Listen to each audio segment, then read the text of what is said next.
Good Tuesday evening, everyone. This morning's video, I talked about wanting to have some theme stuff for you.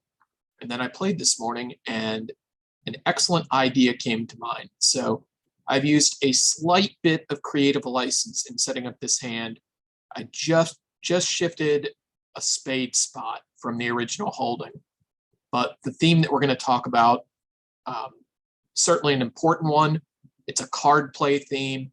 I enjoy card play themes more than bidding themes. To me, like I was even commenting to Barbara this morning that if I were to teach a class right now, it would be only card combinations. Like all we would do is lay out, king third opposite ace jack third and have them cash the king and lead to the jack.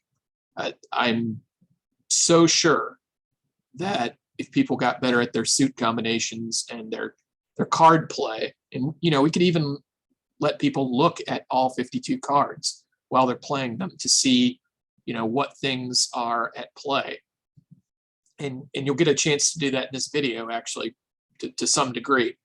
But anyway, what I'm going to show you here is called a trump coup, and we're going to talk about what happened with the bidding, then what the kind of normal way to play the hand would be, and then how we can improve upon that and pull off this neat trump coup. And I think in the end you're going to see that if you actually start with, so quick aside, the way that they teach chess in some places is to start with the end game, to start with an end position, and work backwards towards an opening, which is kind of, I don't know about traditional, but I know that for many years chess was taught from just kind of a memorize the opening sort of way. And then I think some of the more successful programs have actually realized that you start at the back and then, work backwards. Anyway, that's kind of what we're going to do here. So let's get into this hand that came from the morning game. It was board 15, I believe. And again, the only thing I did was change the spade spot. I think I changed the 8 and the 9 of spades. That was it.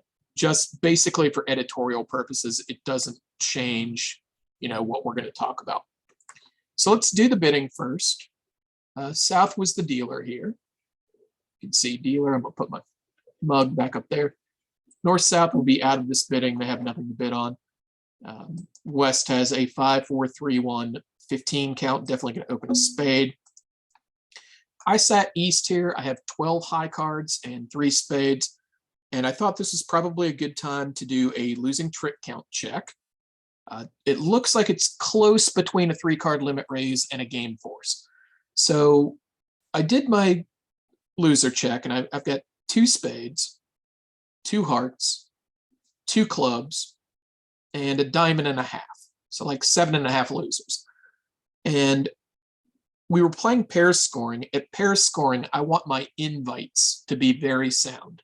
So if I make a limit raise here, I think that 7.5 is an appropriate number for that. Just one second while I sneeze. That was a manly sneeze. Anyway, with 7.5 losers, I decided that this hand was worth a sound limit raise. And what I'm going to do here, since we were playing a forcing no trump, here comes sneezing. Another manly sneeze. I decided that I'd start with the forcing no trump, and then I'm going to rebid 3 spades on the back end, assuming that partner bids like 2 of a new suit. So we're going to start with 1 no trump here, which my partner and I were playing as forcing. And it went pass, and my partner rebid 2 clubs. Something that I talked about in the first video today is that this auction type is very wide ranging. Like if West wants to show spades and clubs, there's 2 ways to do it. You could bid 1 spade, open 1 spade, rebid 2 clubs. You could open 1 spade and rebid 3 clubs. 3 clubs is game forcing, which means that the 2 club rebid here has a very wide range. Like from a shapely hand that decided to open the bidding without all that many high card points, all the way up to just shy of game forcing. And you'll notice here, West has a very good hand, but not enough to force to game. So she's going to be stuck with this rebid of 2 clubs here, which is in this wide, like 10 to 18 type range here. Anyway, East continues with the plan to jump to 3 spades when we're playing 2/1 and forcing no trump.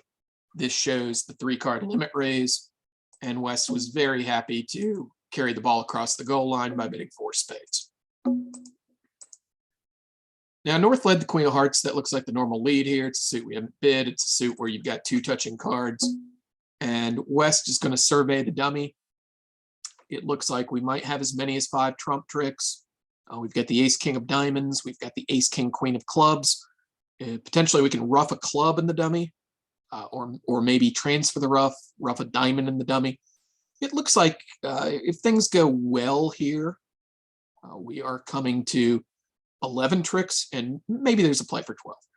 So from Declare's standpoint here, when you see the Queen of Hearts led, there's almost no way in the world, unless it was a misclick, that the Queen has the ace also. So probably the best play from the dummy here is to play a small one. And every time we play hearts, we're just hoping that South is going to be forced to play the ace, what's called roughing it out. So that's probably what you want to do in the heart suit in a vacuum. My partner went ahead and covered the Queen with the King. You know, that looks kind of natural. You're building up the tricks, and now you still need to knock out the Jack. But just keep in mind here that definitely one way you might want to play the suit is just by playing small from the dummy and playing to rough out that ace. So what Queen, King, Ace 4, South, looking at this dummy, reasonably enough shifted to a diamond, which isn't going to work well for the defense on this hand, because having the 10 and the 9 now turns the diamond suit into 3 tricks for Declare. So when they shift to a diamond, if we just play the 10 or the 9 here, it's going to force the Jack. We win the ace, and then we'll have a finessing position with the King 9 left over the Queen. And when you're playing this suit, play the 10, the highest of equivalent cards that you're going to play. Reason being, if you play the 9 and North plays the Jack, from South's perspective now, you have shown the 10 also. If North had the 10, he would play it at this point. Compare to when we play the highest of equivalent cards, the 10 and the 9 are equivalent here, and North plays the Jack, the location of the 9 is still in doubt. So don't be in the business of giving gratuitous information to your opponents, is the theme of this tip in the diamond suit. And it turns out once South shifts to a diamond here, East-West is entitled to 3 diamond tricks, whereas initially they were entitled to 2. So we go ahead and win the ace of diamonds here. And you know what happened next was we laid down the King of Spades. I think what's probably better here is to just go ahead and take the diamond finesse while we're out here. So I guess I'll show you what happens if we play the King of Spades first. You know, I've changed my mind. Let's go back to that diamond finesse, since we're going to take it anyway, right? South led the 3 of diamonds. It looks like he's got a card in the diamond suit. Also, North has shown up with the Jack of diamonds. If he had the Queen and the Jack, there's a chance that would have been the opening lead. So everything points to South having the diamond here. And we just go ahead and play it right now, since there aren't that many entries to the East hand. South ducks, we play the 9, and that holds. And now let's say we start drawing trump. Play the 2, noticing that the Queen pops up. And we play another spade back to our hand. South covers that, and we win the Jack while North pitches. All right, so here we are. We can go ahead and play the King of Diamonds. We know that's going to cash. We know that South still has the Queen of Diamonds, and we know that North is out of trump, so this is completely safe.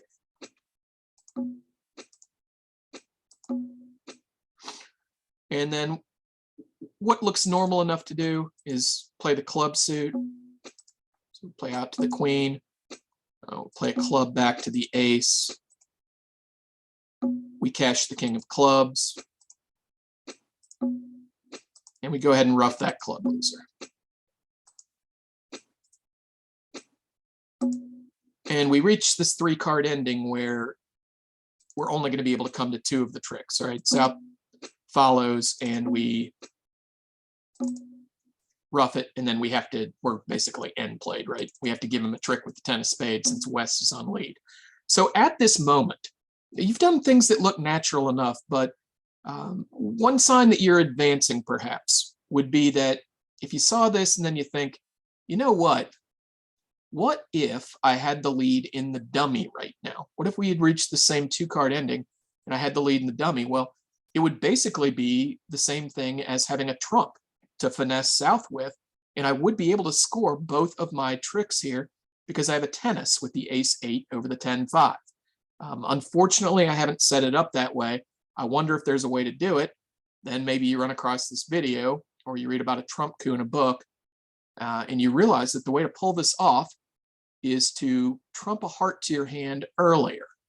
So let's go back and play this hand and see what happens if we rough a heart earlier in the hand, once we find out that the trumps are 4-1. So we can actually go to, we can go to this point, right? So everything is the same, but we come to this 6-card ending where we play a club to the queen. If at this point you go ahead and play a heart, roughing it in your hand, remember, North is already shown out of trumps. Now we play the ace-king of clubs.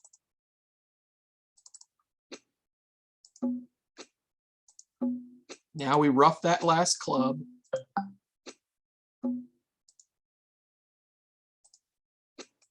South has to follow. You'll notice we're in the east hand for the lead. South is going to have to play one of those trumps, and we've just got a tennis position over it. So this hand is called a trump coup.